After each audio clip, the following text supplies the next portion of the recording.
কারণ তোকে দেখলে আমার রাগ হয়। শৈলী অবাক হয়ে তাকালো। নিশানের গম্ভীর মুখ দেখে মনে হলো না সে হালকা কিছু বলছে। রাগ হয় আমার ওপর? নিশানের কণ্ঠ আরো দৃঢ় হলো।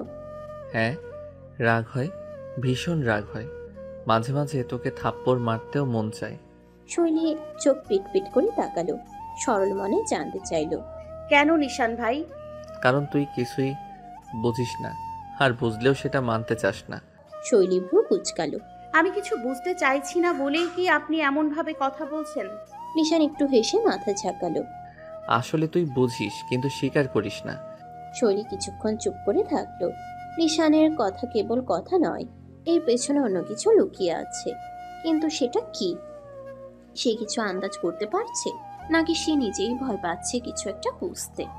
নিশান আবারও বলে, তুই নিজেকে বুঝতে চাস না, তোর নিজের কদর করতে চাস না। তুই এমন একটা মেয়ে যাকে দেখলে মনে হয় তুই হয়তো আকাশ ছুঁতে পারবি, অথচ তুই নিজেই নিজের ডানা ভেঙে বসে থাকিস। এটা কি সহ্য হয়? শৈলী নড়ে চড়ে দাঁড়ালো। নিশানের চোখে দৃষ্টি এতটাই গভীর যে তার ভিতরের গুছিয়ে রাখা অনুভূতিগুলো এক মুহূর্তে টলমল করে উঠল। নিশান এবার এক ধাপ এগিয়ে এলো। আমাকে একটা প্রশ্নের উত্তর দিতে পারবি? শৈলী মাথা তুলে ডানে ঘাড় এলিয়ে দিল। বলুন, পারলে উত্তর দিব। নিশান জিভ দিয়ে ঠোঁট বিছিয়ে নিজের ঠোঁট কামড়ে কিছুক্ষণ ভাবল। চোখ বন্ধ করে যেন ভেবে নিল আসলে কথাটা বলার সঠিক সময় এটা কিনা। শেষে মনের কাছে হেরে গিয়ে শৈলীর দিকে স্থির চোখে তাকিয়ে তৎক্ষণাৎ বলতে থাকলো। তুই নিজেও জানিস আমি কখনো কারো বিষয়ে নাক গলাই না। কথা বলতে ইচ্ছে করে না আমার। পেটের মধ্যে বোমা ফাটালেও আমি 1 মিনিটের বেশি কথা বলতে পারি না। হয়তো তুই নিজেও মনে মনে আমাকে কঠিন হৃদয়ের মানুষ বলে দাবি করিস, আমিও তাই মানি এবং তাই জানি। আমি খুব ভালো করে জানি যে আমি কখনো অনুভূতি বুঝি না। অন্য কারো অনুভূতি তো দূরে থাক, আমি নিজের অনুভূতিটাই ভালো করে বুঝতে পারি না। আসলে খুব শক্ত মনের আমি। কিন্তু কিছুক্ষণ থামলো নিশান। উদ্গ্রীব হয়ে চেয়ে থাকা শৈলীর ডাগর রাখি জোড়ার দিকে তেজক দৃষ্টি ফেলে প্রকুচকে বলল, তাহলে তোর অনুভূতি আমি কিভাবে বুঝতে পারি? চোখের বিস্তৃতি বাড়ল শৈলীর। নিশান এখনো স্বাভাবিক, যেন সে একদম নিত্যদিনের কোনো সমস্যার কথা বলছে। নিশান চোখ ছোট করে আবারও কৌতূহল আগ্রহ নিয়ে বলল, আমি তোর অনুভূতিগুলো কিভাবে নিজে অনুভব করতে পারি বলতো? যেখানে আমি নিজেই নিজের অনুভূতি বুঝতে পারি না, সেখানে আমি তোর কষ্টগুলো, তোর যন্ত্রণা, তোর আবেগগুলো কিভাবে বুঝি? শৈলী মন্ত্রমুগ্ধের মতো দুপাশে মাথা নাড়িয়ে নীরবে বোঝালো। আমি জানি না। নিশান কিছুক্ষণ চুপ করে রইল। তার ভেতরে অস্বস্তি এবং বিভ্রান্তিকর একটি আবর্ত সৃষ্টি হতে থাকলো। তার মুখে একটা গভীর ভাব ফুটে উঠল, যেন তার মনের মধ্যে কোনো কিছু ধীরে ধীরে খুলে যাচ্ছে, কিন্তু সে নিজেই পুরোপুরি বুঝতে পারছে না। তোর অনুভূতি আমি কিভাবে বুঝতে পারি? ঈশান আবারও এই প্রশ্নটা শৈলীর দিকে ছুড়ে দিল, কিন্তু তার কথায় কোনো আক্রোশ ছিল না, বরং যেন শৈলীকে বোঝানোর চেষ্টা ছিল যে সে নিজেই বিভ্রান্ত। চোখে কোনো এক ধরনের কষ্ট এবং একাকিত্বের ছাপ। ঈশান হালকা বিরক্তি ও সন্দেহের সুরে বলতে থাকলো, আমি জানি না। যতটুকু আমি অনুভব করি সেটা তো আমার নিজেরও একটা বিস্ময়। আমার কাছে সব কিছু কঠিন। মানুষের মনের গভীরে ঢোকা আমার জন্য একেবারে অসাধ্য। কিন্তু তুই যখন কাছে থাকিস, কিছু একটা হয়, কিছু একটা অনুভব করি। তুই তুই কেন এইরকম করছিস শৈলী? আমি কি আসলেই কিছু অনুভব করছি? নিশানের মুখাবয়ব ভেসে ওঠা সংকোচ আর দ্বিধায় এক অদ্ভুত প্রভাব সৃষ্টি হলো। একদিকে সে নিজের অনুভূতিকে বুঝতে পারছিল না, অন্যদিকে শরীরের কাছে নিজের অনুভূতি প্রকাশ করার জন্য বুকের ভেতর চাপ ছিল। একটা অদৃশ্য সেতু তৈরি হচ্ছিল, কিন্তু নিশান জানত না সেটা ঠিক কোথায় যাবে বা কেমন হতে চলেছে। শৈলীর নীরবতা গভীর হতে দেখে নিশান শেষমেশ আবারও বলল, এটা আমার জন্য খুব কঠিন শৈলী। এরকম অনুভূতির সাথে আমি পরিচিত নই। তোর কাছ থেকে আমি এমন কিছু প্রত্যাশা করতে চাই যা আমি নিজেও বুঝি না। আমার মধ্যে মাঝে মাঝেই একটা নতুন অনুভূতি উকি দেয়, কিন্তু আমি জানি না সেটা কি। এর নাম জানি না, কারণটাও বুঝতে পারি না। শুধু নিজের অস্থিরতাটা বুঝতে পারি। শৈলী কোনো উত্তর দিল না। নীরবে নিভৃতে কি যেন চিন্তা করতে থাকলো। নিশান নিজেই বলে চলল, আমি তোকে অনুভব করি শৈলী, তুই বুঝিস না কিন্তু আমি অনুভব করি।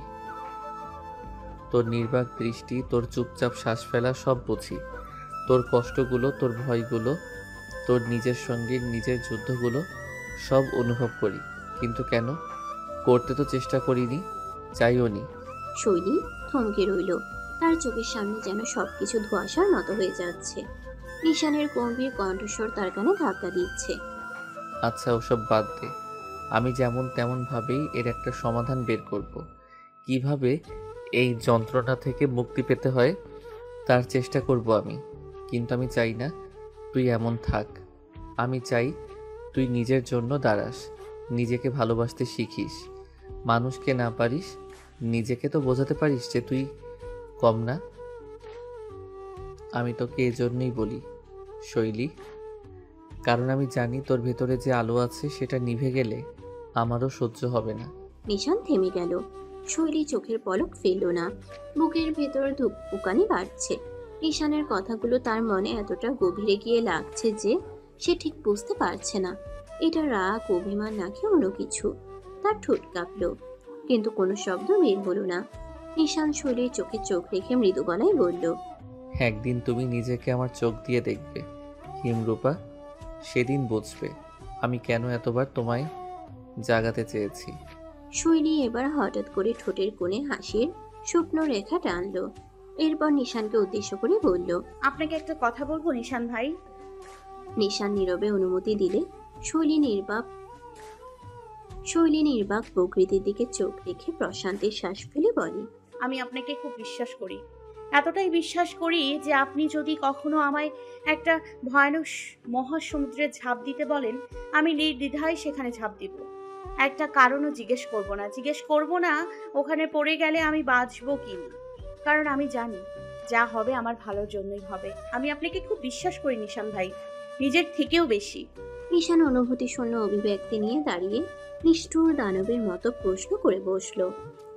এত বিশ্বাস করিস কেন আমায়? হাসলো শৈলী, অমায়িক সেই হাসি, বিষাদ সেথায় স্পষ্ট। চোখে হালকা আর্দ্রতা ঝিলমিল করতে লাগলো, যেন কোনো গভীর অনুভূতি নীরবে কাঁপছে। জানি না, তবে শৈলী কথা বলতে বলতে কিছুটা থামলো।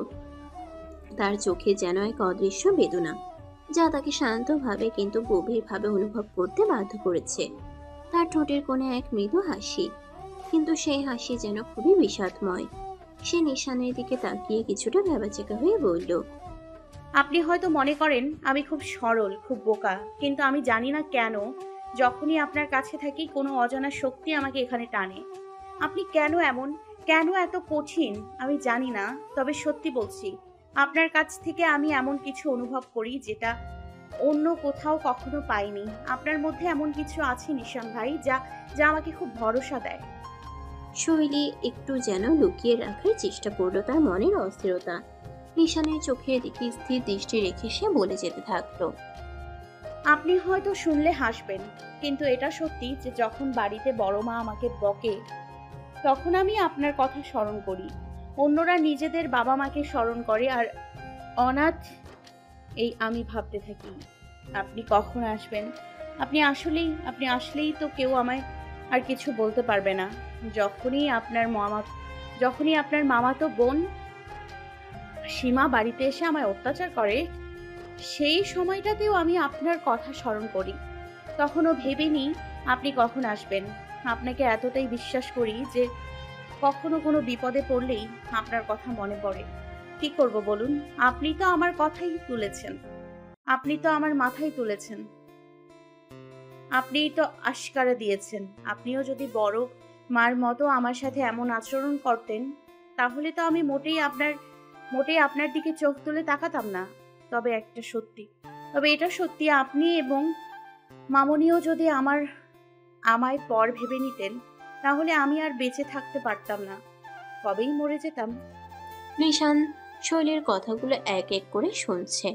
এমন কথা শুনে সে বাকি প্রেমিকদের মতো তৎক্ষণাৎ শৈলীর ঠোঁটে হাত রেখে অস্থির হয়ে বলল, না এমন কথা বলো না, নিজের মৃত্যুর কথা বলো না প্রিয়তমা, আমি সহ্য করতে পারি না। বরং নিশান আবারও কঠিন পাষাণ পুরুষের পরিচয় দিয়ে চোখে কোনো প্রতিক্রিয়া দেখালো না। কিন্তু শৈলীর কথা তার মনে গেঁথে যাচ্ছে, যেন প্রতিটি শব্দ গভীরে প্রবাহিত হচ্ছে, তার নিজের অজানা অনুভূতির সাথে মিশে যাচ্ছে। শৈলী একটা ঢোক গিলে বলল, আপনি আমাকে এমনভাবে চিনেছেন যে আমি এখন নিজেও জানি না আমি কে। হয়তো আপনি আমার অজানা দিকগুলো দেখেছেন, আর তাই আমি আপনার মধ্যে এমন এক বিশ্বাস খুঁজে পেয়েছি যা কখনো কারোর মধ্যে ছিল না। শৈলীর কথা শেষ হতে না হতে নিশান অল্প সময়ের জন্য নির্বাক হয়ে রইল। শৈলী বলেই চলেছে যেন তার মুখ থেকে কথা বেরিয়ে আসা খুব জরুরি, কিন্তু নিশান সে এক মুহূর্তের জন্য কোনো প্রতিক্রিয়া দেখাচ্ছে না। শৈলী অনুভব করতে পারল তার কথা যেমন নিশানের কানে পৌঁছাচ্ছে, তেমনি নিশান যেন তার হৃদয়ে এক অদৃশ্য অনুভূতি রোপণ করে দিচ্ছে। নিশানের মুখে কোনো ভাব নেই, কিন্তু তার চোখগুলো যেন গভীর কষ্ট এবং অনিশ্চিত ভাবনা দিয়ে পূর্ণ হয়ে গেছে। নিশান কিছুক্ষণ নীরব থেকে তার চোখে কিছুটা উদ্ভষ্ট দৃষ্টি এনে ঠোঁটের কোণে তিক্ত হাসি ফুটিয়ে বলল, তোর এই বিশ্বাস, তুই জানিস না তোর বিশ্বাস কতটা ভয়ঙ্কর হতে পারে। তুই বিশ্বাস করিস, কিন্তু আমি কি কখনো জানবো তোর সেই গভীর অনুভূতি যদি কখনো ভুল প্রমাণিত হয়?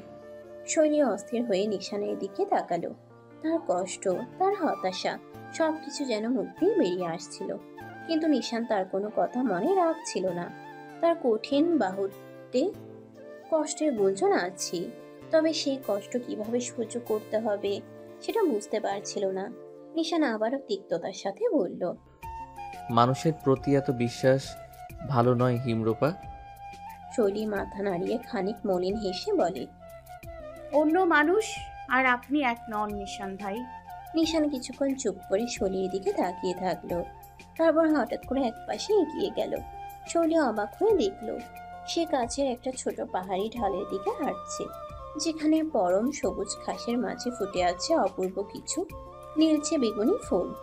শৈলী তাকিয়ে দেখলো নিশান একটা নীল কণিকা ফুল তুলছে।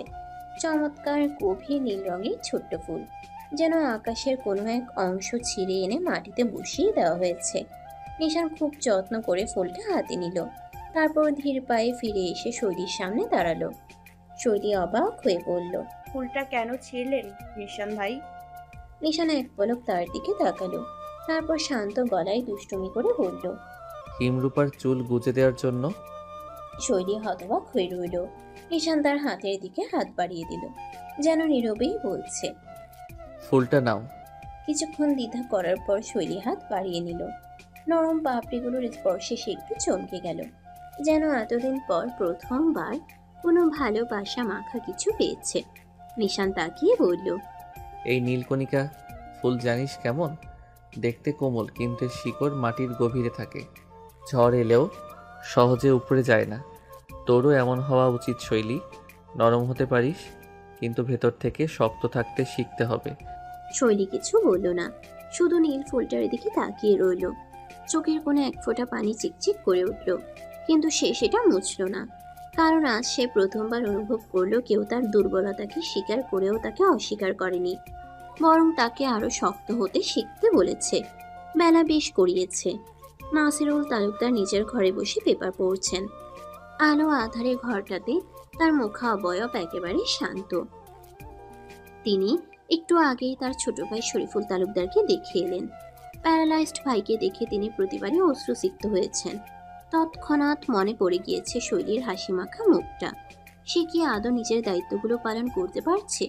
ছোট ভাইকে দেওয়া দায়িত্ব হিসেবে কি শৈলীকে ঠিকঠাক দেখভাল করতে পারছে? পারছে না, সে মোটেই পারছে না, এটা তার জানা। কিন্তু সে যে নিরুপায়। নাসিরুল তালুকদারের এখনো মনে পড়ে সে তার প্যারালাইজড ছোট ভাইয়ের মেয়েকে নিজের মেয়ের মতো করে লালন পালন করার কথা দিয়েছিল। সে মোটেই এই কথা রাখতে পারেনি। যতবারই তিনি শরীফুল তালুকদারের কাছে গিয়েছেন, ততবার এই প্রতিশ্রুতি তার মস্তিষ্কে জ্বলন্ত হয়ে উঠেছে। অতীত নিয়ে নাড়াচাড়া করা নাসিরুল তালুকদার হঠাৎ করে দরজায় কড়া নাড়ার শব্দে কেঁপে উঠলেন, চমকে গেলেন। নিজেকে স্বাভাবিক করে চোখের চশমা লাগিয়ে স্বভাব সুলভ গম্ভীর কণ্ঠে বললেন, এসো। লাল পাড়ের সাদা শাড়ি পরা খাদিজা মুখ গম্ভীর রেখে হাতে চায়ের কাপ নিয়ে ভেতরে প্রবেশ করলেন। মুখে তার বেজায় বিষাদের ছায়া। কোনো রকম কথাবার্তা ছাড়াই তিনি ধপ করে চায়ের কাপটা শব্দ করে রাখলেন নাসিরুলের পাশে থাকা টেবিলের উপর। নাসিরুল সাথে সাথে ব্রুকুচকে তাকালেন নিজের স্ত্রীর দিকে। খানিক তীক্ষ্ণ কণ্ঠে বললেন, সমস্যা কি তোমার? হ্যাঁ, বাজখাই গলায় খেপে উঠলেন খাদিজা। চোখ গরম করে দাঁত খিচিয়ে দ্রুত বলতে থাকলেন, সমস্যা সমস্যা আমার সমস্যা আমার নয়, সমস্যা হলো আমাদের। তুমি কি শুরু করেছো? হ্যাঁ, কতবার করে বললাম তোমার ওই ছোট ভাইয়ের অপয়া মেয়েটাকে এখান থেকে বের করো, যত দ্রুত সম্ভব বাড়ি থেকে তাকে তাড়িয়ে দিতে বললাম আমি তোমায়। তুমি আমার কথা শুনলে? কত কষ্ট করে একটা পাত্রপক্ষ জোগাড় করলাম, শেষমেশ তোমার ওই ভাইয়ের মেয়ে আমার ছেলেটাকে দিয়ে পাত্রপক্ষকে তাড়িয়ে দিল। কত বড় কলিজা ওই মেয়ে। এগুলো কি হচ্ছে? আমি এগুলো কেন সহ্য করব? ওই মেয়েকে আমি আর খাওয়াতে পারবো না, আমি আর পড়াতে পারবো না। নাসিরুল তালুকদার নিজের স্ত্রীর মুখে আবারও সেই কথাগুলো শুনে এবার পেপার ভাঁজ করে টেবিলে রাখলেন। এরপর দুই হাত মুঠো করে শান্ত গলায় বললেন, পড়াশোনাটা শেষ হতে দাও ওর, আর কিছুদিনের ব্যাপার তো। ও একটা মেয়ে শৈলী, ছেলে নয় যে সারা জীবন এ বাড়িতে পড়ে থাকবে। অবশ্যই বিয়ে করবে, বিয়ে করলে মোটেও তোমার এই বাড়িতে আসবে না, আর চাইলে আসতেও পারে। এটা ওর বাপের বাড়ি। তুমি আবারও ভুলে যাচ্ছ যে এই বাড়িটা আমার নামে লেখা নয়, এই বাড়ির মাত্র 1/3 আমার নামে লেখা। আর তুমি যে বারবার শৈলীকে নিয়ে এসব কথা বলছো না, এটা কি ঠিক বলো? ও নিজের বাপের টাকায় চলে, নিজের বাপের টাকায় পড়ে, মনে রাখবে। খাদিজা তালুকদার বিরক্ত হয়ে মুখ ঘোরালেন। নাসিরুল আবারও বললেন, আর তুমি কি বলেছ? তোমার ছেলে কি এমন যে কেউ তাকে বশ করতে পারবে? তোমার ছেলে অত ভালো হলে এতদিনে বিয়েটা দিতে পারতে, সেটাও তো পারলে না। ওর বয়সী সবার বিয়ে হয়ে এক বাচ্চার বাবা হয়ে গিয়েছে, আর তুমি তোমার ছেলেকে এখনো পর্যন্ত বিয়ে দিতে পারলে না। আবার তোমার ছেলে করছো। তোমার ছেলেকে বশ করার মতো কোনো মেয়ের এখনো জন্ম হয়নি, নইলে এতদিনে হয়েই যেত। কোনো মেয়ে যদি তোমার সুযোগ্য ছেলেকে বশ করতে পারে, তাহলে আমার থেকে বেশি খুশি আর কেউ হবে না। হ্যাঁ। খানিক থেমে তিনি আবারও বললেন, নিশানে বাড়ি থেকে পাত্রপক্ষ তাড়িয়ে দিয়েছে, এই বিষয়ে আমি ওকে অনুমতি দিয়েছি। এ বাড়িতে পাত্রপক্ষ এখন আসবে না, সময় হলে আমি নিজে গিয়ে পাত্রপক্ষ নিয়ে আসবো। তোমাকে এ ব্যাপারে নাক গলাতে না করেছি খাদিজা। খাদিজা এবার চরম বিরক্ত হয়ে বললেন, আমি তো তোমাকে বারবার বললাম যে সীমার সাথে নিশানির বিয়েটা দিয়ে দিতে। সীমা কত ভালো একটা মেয়ে, অনেক বুঝদার একটা মেয়ে, সংসার সামলাতে পারবে, নিশানকেও সামলাতে পারবে। আর একবার বিয়েটা হয়ে গেলে নিশানও বাধ্য হবে সংসার করতে। একটু সময় লাগবে, কিন্তু শেষে তো দুজন এক হয়ে ভালো করে সংসারটা করতে পারবে। দুজনের পাশাপাশি কি সুন্দর মানায়। শেষের কথাটা একটু আহ্লাদের সুরে বললেন খাদিজা। নাসিরুল এবার ধীর কণ্ঠে বলে উঠলেন, আমার ছেলের অমতে আমি কখনোই তাকে বিয়ে দেব না।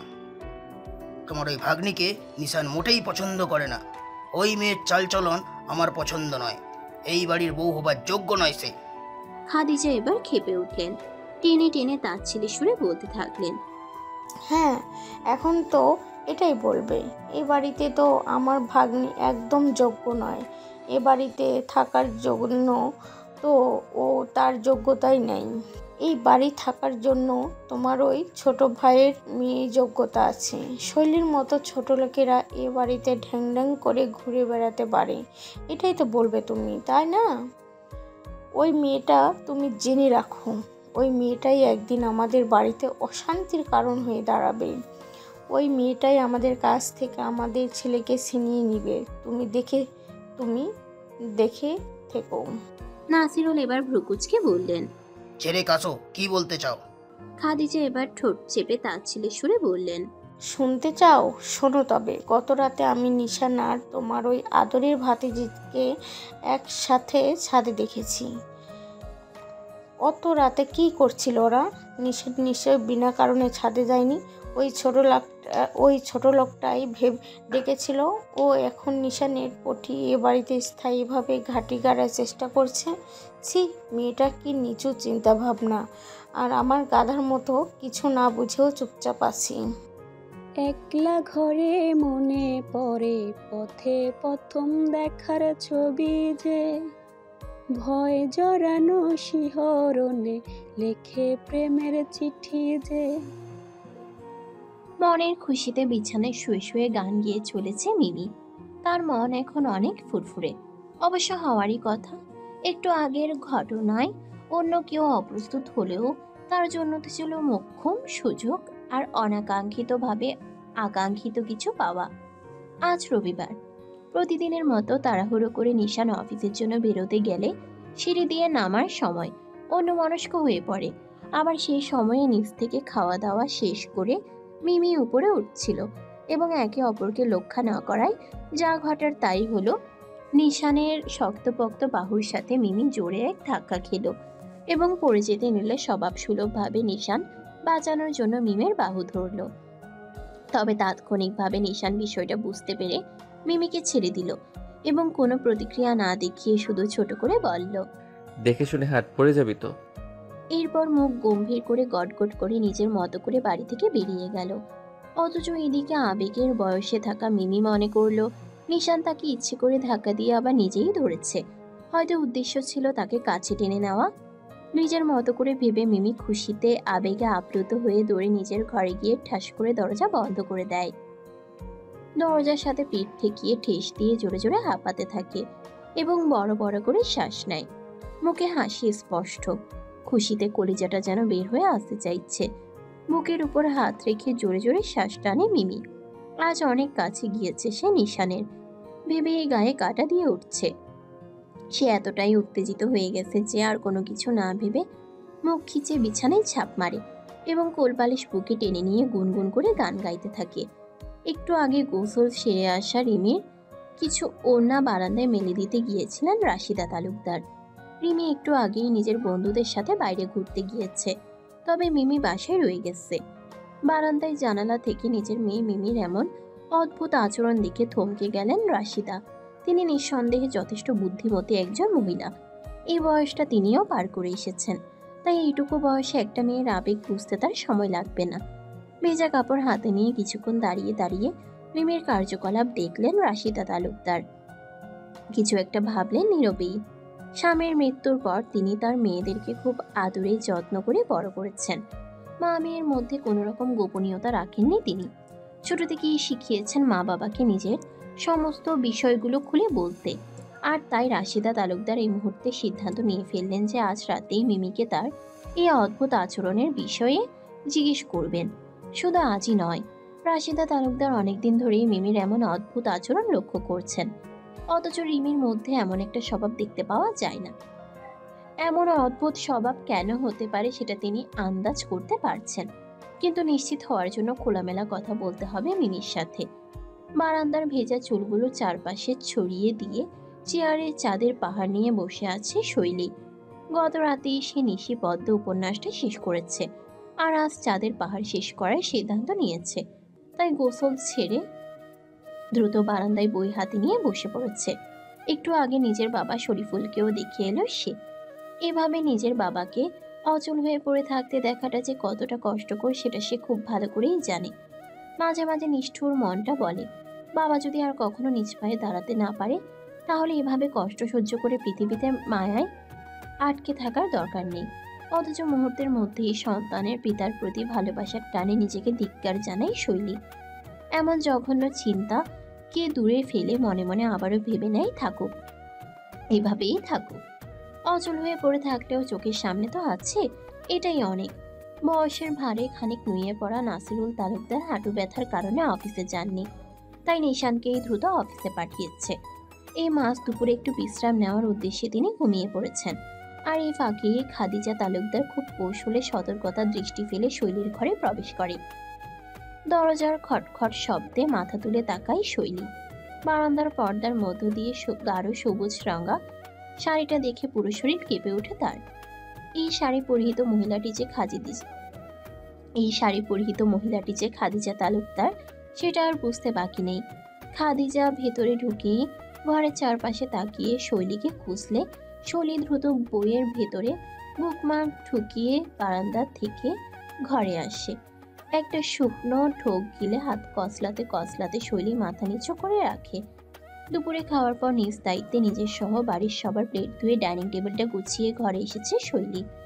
তাই এই সময় খাদিজা তালুকদারের তার ঘরে আগমনটা খুব একটা সুবিধার বলে মনে হয় না। এটা একেবারেই অনাকাঙ্ক্ষিত, কারণ শৈলী তো সব কাজ করেই এসেছে। তবুও নিজের দুর্বল মনটাকে বোঝাতে পারল না সে। হয়তো কোনো ভুল হয়েছে এই ভেবে মাথা নিচু করে দাঁড়িয়ে মিনমিন করে বলল। কি বলবে বড় মা? খাদিজা আশেপাশে তাকিয়ে শৈলীর ঘরের অবস্থা পর্যবেক্ষণ করলো। মেয়েটা নিঃসন্দেহে খুব গোছালো। তিনি কখনোই শৈলীর ঘর অগোছালো পাননি। ভেবেছিলেন আজ ঘরে এসে একটু ঘরের কাজের জন্য খোঁটা দেবেন, কিন্তু ঘরের অবস্থা বেশ সুন্দর হওয়ায় তিনি কিছু বললেন না। অজুহাত ভুলে গিয়ে কোনো রকম বনিতা না করে সরাসরি জিজ্ঞেস করলেন, সেদিন রাতে নিশানের সাথে কি করছিলে ছাদে? চকিত দৃষ্টিতে খাদিজার দিকে তাকালো শৈলী। কসলাতে থাকা হাত দুটো স্থির হয়ে রইল। চোখে বিস্ময় একদম স্পষ্ট। খাদিজা যে সেই রাতে তাদেরকে দেখে ফেলবে এটা স্বপ্নেও কল্পনা করেনি শৈলী। তাই একদম বাকরুদ্ধ হয়ে গেল মুহূর্তেই। শৈলীর নীরবতায় খাদিজা এক কদম এগিয়ে আবারও ঠান্ডা কণ্ঠে শুধালেন, এই মেয়ে, কথা বলো, সেই রাতে ছাদে কি করছিলে? শৈলীর বুকটা নিমিষে আবারও ধক করে উঠল। মনে হলো পুরো শরীরে রক্ত যেন জমে গেছে। ঈশানের সাথে সেই রাতের ঘটনাটা বড়মা দেখে ফেলেছেন, তাহলে এখন কি হবে? বুকের ভেতরটা এক অজানা আতঙ্কে কুকড়ে উঠল তার। শৈলী অসহায়ভাবে খাদিজা তালুকদারের চোখের দিকে তাকিয়ে দেখল, সেখানে সন্দেহের ধারালো ছুরি খেলা করছে। গলা শুকিয়ে এলো শৈলীর। নিজেকে সামলে ঠোঁটের কিনারায় জিভ বুলিয়ে কোনোভাবে বলল, আমরা শুধু। খাদিজা তাচ্ছিলের হাসি হাসলেন। শুধু কি গল্প করছিলি, নাকি নিশানের ফাঁদে ফেলার নতুন কৌশল করছিস? শৈলীর মুখ ফ্যাকাশে হয়ে গেল। খাদিজার এই কথা তার হৃদয়ে চাবুকের মতো আঘাত হানল। নিশান তার কাছে কতটা সম্মানের, শ্রদ্ধার, ভরসার জায়গা সেটা কেউ বোঝে না, কিন্তু বড়মার চোখে সে যেন শুধুই এক চতুর মেয়ে যে কোনোভাবে নিশানকে কাছে পেতে চাইছে। শৈলী দ্রুত মাথা নেড়ে ফিসফিস করে বলল, না বড় মা, ভুল ভাবছো। আমি কিছু করিনি। নিশান ভাই তো ওই আমার পড়াশোনা নিয়ে। খাদিজা ঠোঁট বাঁকিয়ে বললেন, ও মা, তাই? পড়াশোনার ছাদে রাত বিরেতে একা একা পড়াশোনা নিয়ে আলাপ হয়, তাই না? কেন, দিনে কি তুই মরে যাস? আমি তোর চালাকি বুঝি না ভেবেছিস? শৈলী কেঁপে উঠল। সে জানতো বড়মাকে বোঝানো অসম্ভব, তবু সে আবার বলল, বড় মা প্লিজ বিশ্বাস করো, আমি কিছু করিনি। নিশান ভাই আমাকে নিয়ে কখনোই। খাদিজা এবার একটু রাগত স্বরে বললেন, থাম, তুই নামটা মুখে আনবি না। তোর মতো একটা পরের মেয়ে আমার ছেলের নাম মুখেও আনবে না। আমি কিছুতেই নিশানকে তোর গুটি বানাতে দেব না, বুঝলি? শৈলী এবার চোখ বন্ধ করল। বুকের গভীরে একটা শূন্যতা ছড়িয়ে গেল। তার নিজের বাড়ি নেই, নিজের বাবা অসহায় হয়ে বিছানায় পড়ে আছে, আর এই বাড়িতে সে শুধু একজন বোঝা। নিশানে একমাত্র যাকে সে একটু ভরসা করতে পারে, কিন্তু খাদিজার চোখে সে যেন কেবল একটা ভয়ঙ্কর ভুল। শৈলী এবার বুঝলো কেন আজ খাদিজা তার রুমে এসেছে। শৈলী চোখ খুলে শান্ত গলায় বলল, তুমি ভুল ভাবছো বড় মা। সেই রাতে তো শুধু কথাই বলছিলাম। নিশান ভাই মোটেও। খেপে উঠলেন খাদিজা। এই চুপ কর। আমি জানি নিশানকে। আমার ছেলে যে এত খারাপ রুচি নেই তা আমি জানি, তবে তোর মতো ছোট লোকের ওপর তো বিশ্বাস নেই। বলা তো যায় না, হয়তো চুপি চুপি প্ল্যান করেছি সেই বাড়ি পার্মানেন্টে ঘাঁটি গাড়ার, আর এই বাড়ি স্থায়ীভাবে ঘাঁটি গাড়তে তো একটা মাত্রই রাস্তা খোলা আছে, সেটা হচ্ছে এই বাড়িতে মেয়ে হয়ে না থেকে বউ হয়ে থাকা। আর সেই হিসাবে নিশানই তো তোর একমাত্র গুটি, তাই না? আমার নিশানকে যে তুই নিজের স্বার্থে ব্যবহার করবি না, এটা কি গ্যারান্টি আছে? শৈলী স্তব্ধ হয়ে গেল। খাদিজা তালুকদারের প্রতিটি শব্দ তীক্ষ্ণ বর্ষার মতো তার হৃদয়ে বিঁধতে লাগলো। নিশানকে সে পরিবারের সবচেয়ে আপনজন ভাবে, যার প্রতি তার গভীর শ্রদ্ধা। সেই নিশানকে নিয়ে খাদিজা এমন কথা বলছেন, আর তার নিজের সম্পর্কে সে নিশানকে মনের এক কোণে জায়গা দিলেও তো কখনো তাকে নিয়ে এমন নোংরা কিছু ভাবেনি। নিশানকে ব্যবহার করার মতো জঘন্য চিন্তা মাথাতেও আসেনি তার। শৈলীর গলায় ডলা পাকিয়ে আসতে চাইল, কিন্তু সে শক্ত থাকলো। চোখের পানি আটকানোর আপ্রাণ চেষ্টা করলো। মাথা নিচু করে ঠোঁট কামড়ে ধরে নিজেকে সামলে নিয়ে শান্ত স্বরে বলল, তুমি আমার সম্পর্কে যা ইচ্ছে ভাবতে পারো বড় মা, কিন্তু আমি জানি আমি কারোর জন্য বোঝা হতে চাই না, কারোর জীবনে জোর করে জায়গা নিতে চাই না। খাদিজা ভ্রুকুচকে তাকালেন, যেন শৈলীর উত্তর তার প্রত্যাশার বাইরে গেছে। শৈলী এবার চোখ তুলে বড় মার দিকে তাকালো। চোখ দুটো লালচে হয়ে গেছে, কিন্তু স্বরে স্পষ্ট দৃঢ়তা। আমি পার্মানেন্টলি এ বাড়িতে থাকতে চাই না। আমি পার্মানেন্টলি এ বাড়িতে থাকতে চাই না বড় মা, বরং দিন গুনছি কবে এখান থেকে বের হয়ে নিজের একটা জায়গা তৈরি করতে পারবো। খুব চেষ্টা করছি, কেটে কেটে আল্লাহর কাছে দোয়া করছি যেন কোনো একটা ভার্সিটিতে আমার চান্স হয়ে যায়, যেন নিজে একটু উপার্জন করার মতো ক্ষমতা অর্জন করতে পারি। এখন শুধু বাবার জন্য এখানে থাকছি, কারণ বাবাকে ফেলে কোথাও যেতে পারবো না। ওনার চিকিৎসার খরচ দেওয়ার মতো তো টাকা আমার নেই। আর নিশান ভাই, উনি তো আমার অভিভাবক বড় মা।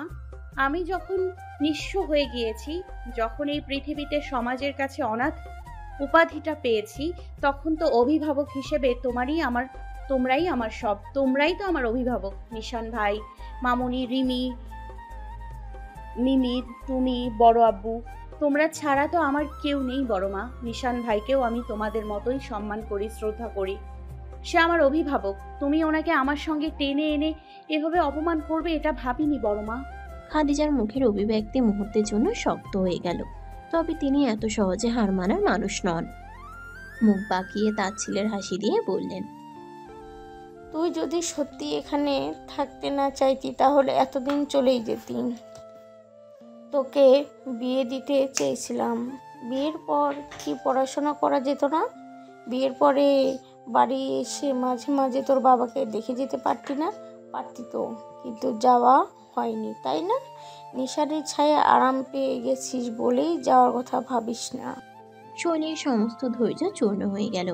এবার সত্যিই সে চোখের পানি আটকাতে পারল না, কিন্তু স্বরটা তখনও শান্ত, শুধু একটু কাঁপা কাঁপা। এ বাড়িতে আমি নিশান ভাইয়ের জন্য থাকছি না, আমি আমার বাবার জন্য থাকছি বড় মা। উনি যদি সুস্থ হয়ে ওঠেন, আমি এক মুহূর্ত এখানে থাকবো না। আপনাকে কথা দিলাম। তুমি আমায় ভুল বুঝো না। বিশ্বাস করো, আমি কখনোই নিশান ভাইকে ব্যবহার করিনি। উনি ব্যবহার করে ছুড়ে দেওয়ার মতো মূল্যহীন মানুষ নন, বরং উনি হয়তো কারো বেঁচে থাকার একমাত্র আশ্রয়। শৈলীর গলাটা কেঁপে উঠল, কিন্তু সে শক্ত থাকলো। চোখের জল আটকানো অসম্ভব হয়ে পড়লেও কণ্ঠে একটা দৃঢ়তা ছিল। সে আজ পর্যন্ত কোনো অভিযোগ করেনি, কখনো নিজেকে বোঝা বলে মনে হতে দেয়নি, কিন্তু আজ বড়মার কথাগুলো তার হৃদয়ে এত গভীর ক্ষত তৈরি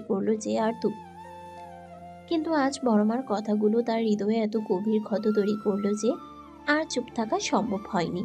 খাদিজা প্রকুচকে তাকালেন। শৈলীর এই শান্ত অথচ দৃঢ় প্রতিবাদ যেন তাকে খানিকটা অবাক করে দিল।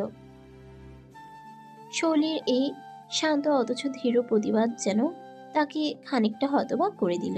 তবে তিনি নিজেকে সামলে তীব্র কণ্ঠে বললেন, এত নেকা কান্না আমাকে দেখাতে হবে না। আমি তোকে ভালো করেই চিনি। তোর কথায় আমি একটু বিশ্বাস করি না। নিশানও তোকে মাথায় তুলছে, সে তো আমার কথাও শোনে না এখন। শৈলীর গলা এবার সত্যি আটকে এলো। নিশান কি সত্যি বড়মার কথা শোনে না? সে কি বড়মার চোখে অন্যরকম হয়ে উঠেছে? সেটা কি তার জন্য? নিশান যদি কখনো জানতে পারত বড়মা তাকে এভাবে দোষারোপ করছেন, তাহলে সে কি করত? শৈলী গভীর শ্বাস নিল, চোখের পানি মুছে ধীরে বলল, আমি যা বলার ছিল বলে দিয়েছি বড় মা। তুমি যদি আমাকে ভুল বোঝো তাহলে কিছু বলার নেই। শুধু এটুকুই বলবো, নিশান ভাই আমার শ্রদ্ধার জায়গা, সেটা কখনো বদলাবে না। স্বরে কোনো অনুনয় ছিল না, কোনো অভিযোগও ছিল না, শুধু একরকম মৃদু ক্লান্তি ছিল। খাদিজা তালুকদার এক মুহূর্ত শৈলীর দিকে তাকিয়ে রইলেন, তারপর দীর্ঘশ্বাস ফেলে বললেন, যদি আর কখনো নিশানের কাছে অপ্রয়োজনীয় কারণে ঘেঁষতে দেখি, তোর পরিণতি ভালো হবে না। তারপর দরজার দিকে এক পা বাড়িয়ে দাঁড়িয়ে বললেন, নিশানের কাছ থেকে দূরে থাকবি। এটা তোর জন্য আমার শেষ সতর্কবার্তা। যদি আর একবার দেখি তোদের মধ্যেও কোনো অনুচিত কিছু হচ্ছে, তাহলে তোর এই বাড়ি থাকার অধিকারও থাকবে না, মনে রাখিস। কিছুক্ষণ থেমে পেছনে না ঘুরেই আবারও বললেন, আজ থেকে নিশানকে ভাইয়া বলে ডাকবি, ওর নাম যেন মুখেও না আসে। ভাইয়া বলবি, শুধু ভাইয়া। বলেই শক্ত পায়ে দরজা ঠেলে বাইরে চলে গেলেন খাদিজা।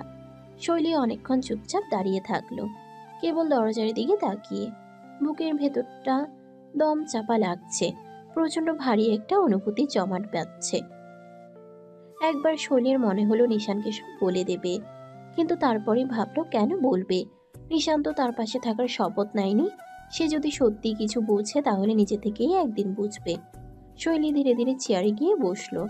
বুকের ভেতরটা প্রচন্ড ভারী লাগছে, চোখের কোণায় অজান্তে জল জমে উঠেছে, কিন্তু সে সেটা মুছল না। কেবল নিজের ঠোঁট কামড়ে শক্ত করে নিজের হাতটা মুঠো করে ধরল। বইটা হাতে নিল, কিন্তু চোখের সামনে শব্দগুলো কেবল অস্পষ্ট হয়ে উঠল। গভীর শূন্যতায় ডুবে গেল সে। এই বাড়ি, এই পরিবার, এই সম্পর্কগুলো কি কোনোদিন সত্যিই তার হবে, নাকি সে শুধু এক বোঝা হয়েই থাকবে চিরকাল? কিছুই বলার নেই তার, কিছুই করার নেই, শুধু নিঃশব্দে চোখ বন্ধ করে ভাবতে লাগলো।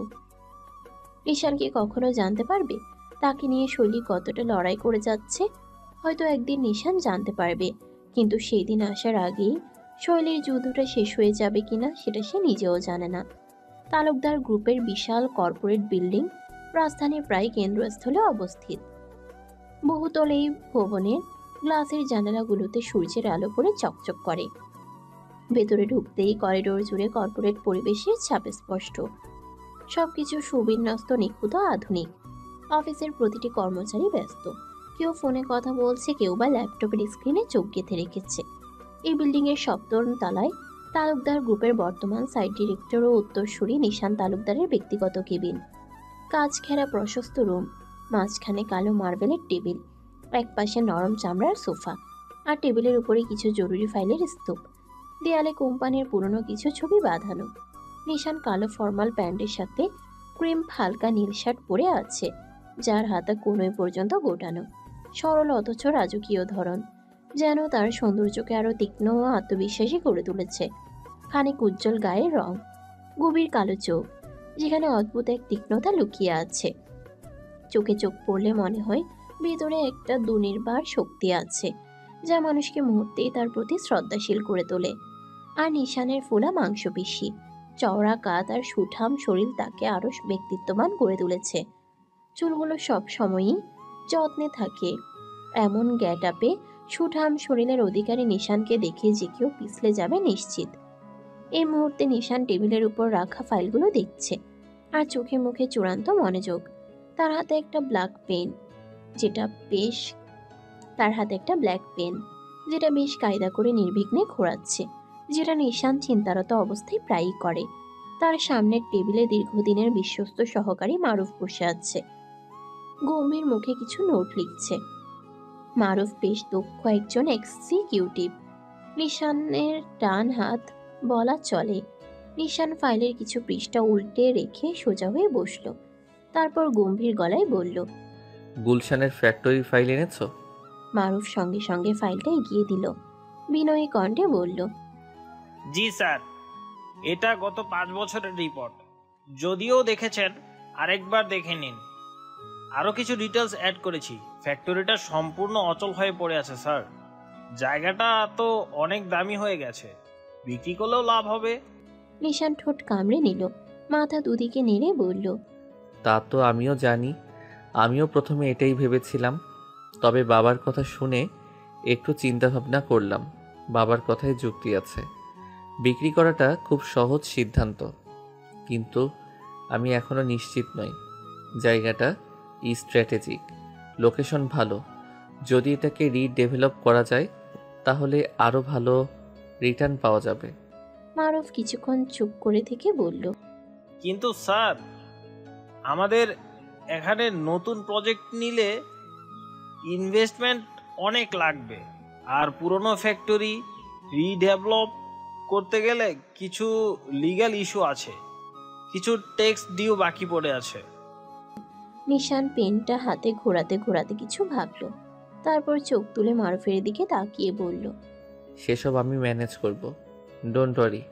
তুমিও একটা হিসেব করো, যদি আমরা এটাকে আধুনিক বানিয়ে ভাড়া দেই বা অন্য কাজে লাগাই তাহলে ইনভেস্টমেন্ট ফেরত পেতে কতদিন লাগবে। একটা বিশদ রিপোর্ট তৈরি করো, আমি নিজে যাচাই করব